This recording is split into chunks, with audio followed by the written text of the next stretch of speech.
Hi guys, and welcome to another episode of Piano and Keyboard Artist, the channel where we discuss everything related to keyboarded musical instruments and artist development with me, Vaughan George. And today's video, which is Martin Gore versus Alan Wilder, is a follow-up video, or like a spin-off video, to a video I did 4 weeks ago, which was called Depeche Mode without Alan Wilder. And I will post a link to that video in the description below. And in that video I discussed how I feel Depeche Mode's sound has changed and somewhat suffered since the departure of Alan Wilder. And gauging by the comments I received on that video, I was amazed to see that a lot of you agreed with me. A lot of you were very passionate on the subject. And yeah, it was definitely, the video blew me away in the sense that it's definitely got me a lot of traffic. It's the most popular video I've done so far, bearing in mind that this is a new channel. So if you're new to this channel, it's your first time, I would like to welcome you, and please do subscribe, leave a comment. The idea of this channel is for me to make it less about me and just about the subjects we talk about and the subjects you want me to talk about. Please subscribe, and if you are here for the first time, welcome to the community. Okay, so you know, it's such a broad subject and there's so many thoughts that come to my mind as we talk, so I'm going to try and keep onto topic, because I can go off on a tangent because there are so many different layers and depths and levels to what we can talk on the subject. Right, so in this video we're going to talk about Alan Wilder versus Gore, and what I mean by that is the dynamic between Alan Wilder and Martin Gore, and how I always feel that Alan Wilder, to me, I've always talked about him as being the great interpreter of Martin's songs. And you know, to delve into this a bit deeply, we need to go back to the beginning, where Speak and Spell, where you had Vince Clarke, who was a songwriter. And Speak and Spell had a very poppy kind of sound because it was Vince Clarke's sound, really, of songs, really. Of course, Vince Clarke leaves, and Martin Gore then takes the reins as songwriter. And of course, so if you listen to Speak and Spell and then go on to A Broken Frame, the tone is so different, and you can actually hear the stark difference, the vast difference in songwriting and taste. And I think Alan Wilder, because his style, if you listen to Recall, is quite moody and some might say gloomy and dark, it does suit Alan Wilder's style, production style, definitely does suit and complement Martin Gore's songwriting style, because Martin Gore's songwriting style is very moody, it's sexual, it deals with personal issues, it's very much about the human condition. It's not uplifting, it's quite, as some will say, depressing. Some people call them depressed mode. But anyone who thinks, you know, when people say they're depressing and moody and downbeat, and when people call them depressed mode, then I say there is an act for you out there called Nicki Minaj, and you will probably love her. That's really bitchy, but yeah. I always say to people, if you don't like Depeche Mode, you've got bad taste. Okay, that's bitchy too. So Alan Wilder, by his own admission, is not a songwriter. He always, I've read in blogs and interviews how he said, and I'm paraphrasing of course, how he feels his forte or his strength is production and creating atmospheres and landscapes and sound. And he's talked about how he has written songs, but when he looks back at them, he always feels the lyrics seem a bit naff, and he's not a songwriter, and so he focuses his attention on production, and wow, what a producer. So I remember reading something about Alan Wilder talking about, I think his disappointments in the music industry and the way, and a reason why he's kind of stepped out of the music industry, and that was something to do along the lines of, I think Alan got despondent, as do many producers and musicians and artists these days. Although these days, because of technology, you have the ability to, you don't need a record label, you can put music out yourself. The problem we face now as musicians and producers, and this is something I address in my coaching with my students, is how do you make an income? How do you make a living? Because up until sort of like the mid-90s and before that, you know, you could sell CDs, you could sell, you know, cassettes and vinyls, more CDs back in those days. But ever since technology developed to a point that we had MP3s and the whole digital thing, digital has kind of killed the industry. there are many opportunities in the music industry these days now with sync licensing and all kinds of different things, which we'll talk about in a separate video. But I think for the sort of the run-of-the-mill artist who just wants to create music and put it out, make a living, that has become increasingly difficult. And I think Wilder just found, from what I read from this interview, I think he just found it really frustrating, where he's going, okay, I can spend 6 months to a year in a studio, put my heart into it, put it out, and then everyone just rips it for free. So I think he kind of quit the music industry, which is very sad. I don't know if he's still involved. If any of you know, please let me know. But I think it was really the idea of, well, I can't put time into this if I'm not going to get any financial reward back. And you know, some of you might go, oh, it's about the art, you shouldn't do it for money. And that's bullshit, really, because I think we all have to live, we all have to eat. So there are people who sell out, and of course that's another subject. But I mean, I really feel that producers, musicians, and artists, you would not phone a plumber to come to your house and then he fixes the sink and you go, all right, cheers, I'll give you a pat on the back and an apple or a beer, thanks mate. You wouldn't do that. You'd pay him because that's a skill. And the problem I find with, the problem producers and musicians are facing these days is also, is getting paid for what they do. You can spend hours and weeks on albums, singles, only to put it out, and then it goes onto iTunes and no one will buy it. Or why should they buy it when they can stream it for free on other platforms? But anyway, that's a completely separate subject, which I do go into depth in with my students and stuff. Anyway, back to the subject. So you get Martin's style, and you get Wilder creating the landscape and the soundscapes behind it, and that is something that's definitely been missing since Wilder's departure, as I mentioned in the other video. The problem with, I suppose, where Gore, and this is not a competition by the way, but I think Gore has got the upper hand, because the way the industry works and the way it's always worked is that you as the songwriter are the key and the money in this industry still is and always has been in the songwriting, the publishing and the royalties for songwriting. So obviously Martin has written all the songs, so he's obviously the richest in the band. He's made all the money, and of course I think I really get the feeling that Wilder never got the recognition he deserved. He is now, by people like me ranting on about how wonderful, how great he is.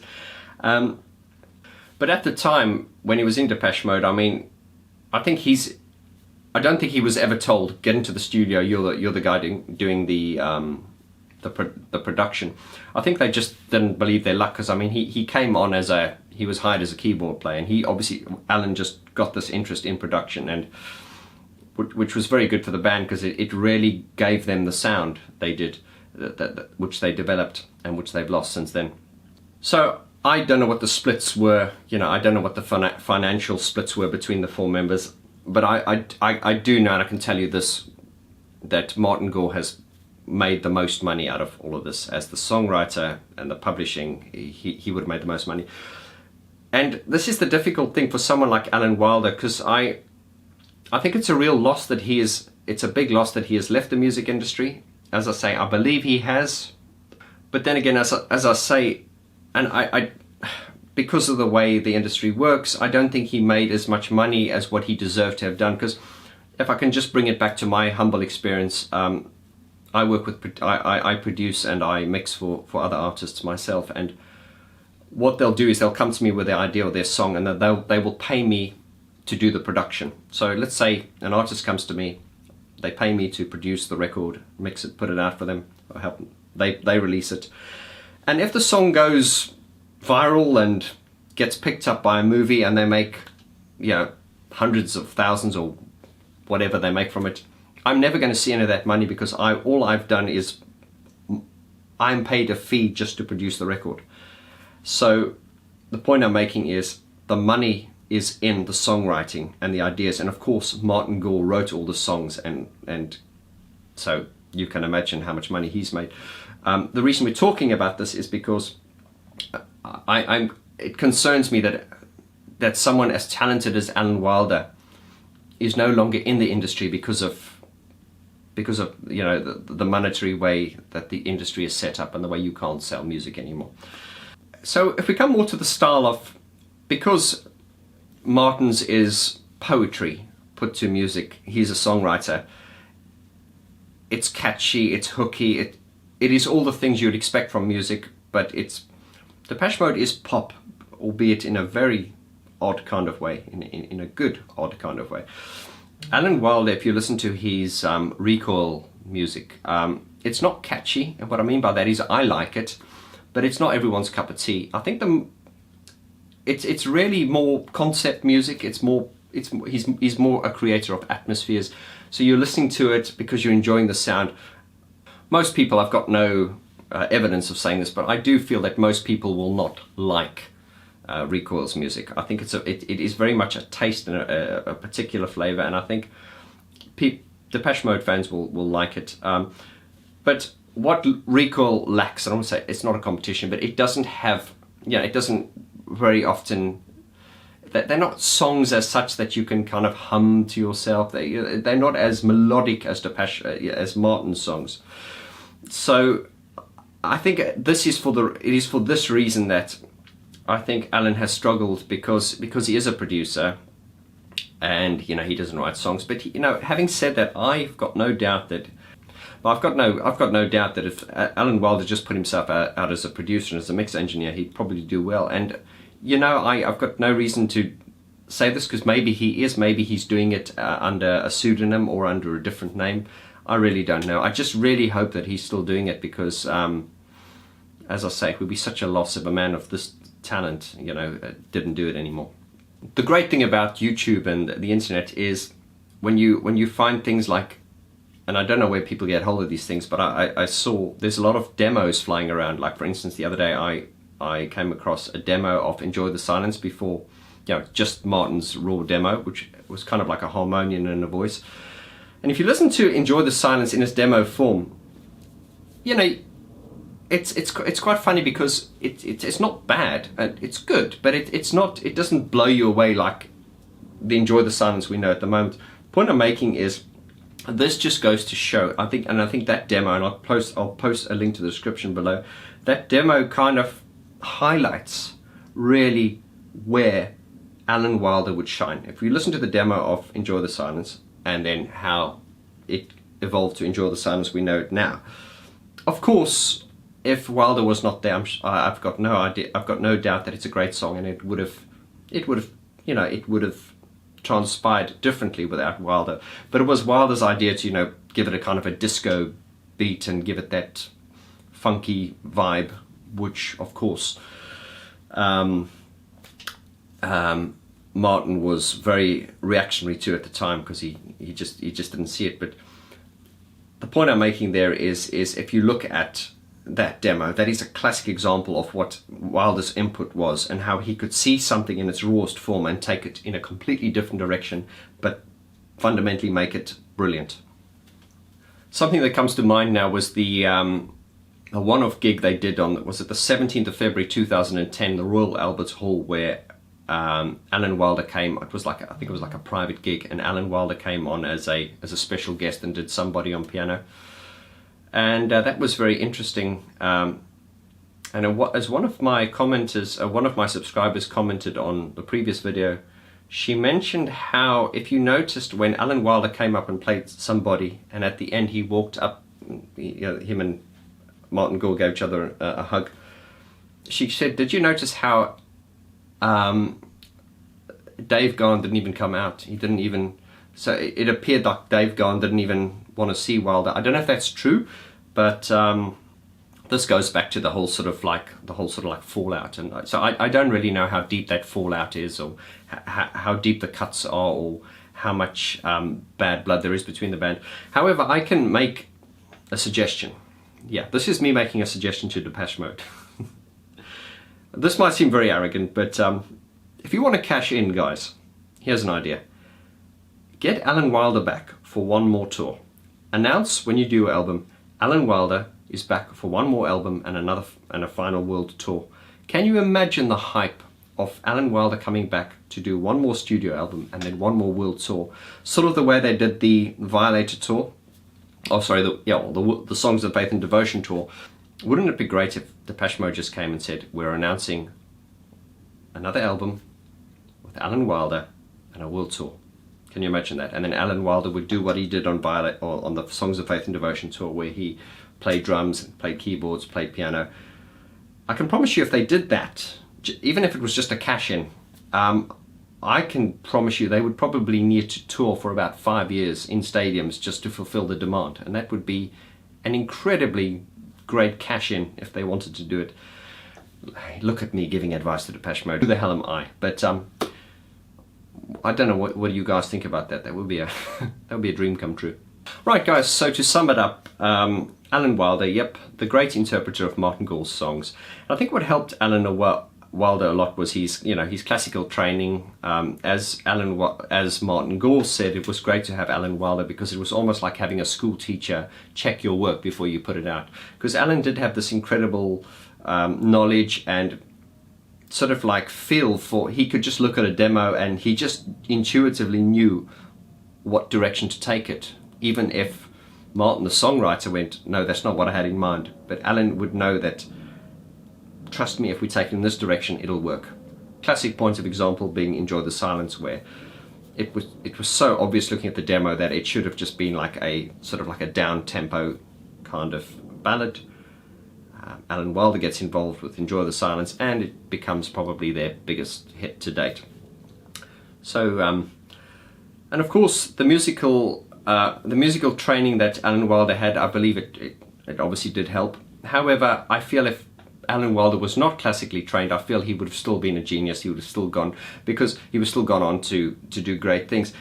Because, I mean, personally, I know a lot of musicians who are classically trained and, yeah, but they can't actually write music, or they can't, you can put a book in front of them and they can read it and play incredibly, but they can't actually, they don't have the natural feel for it. So, yeah, so the classical training helps, but it's not essential.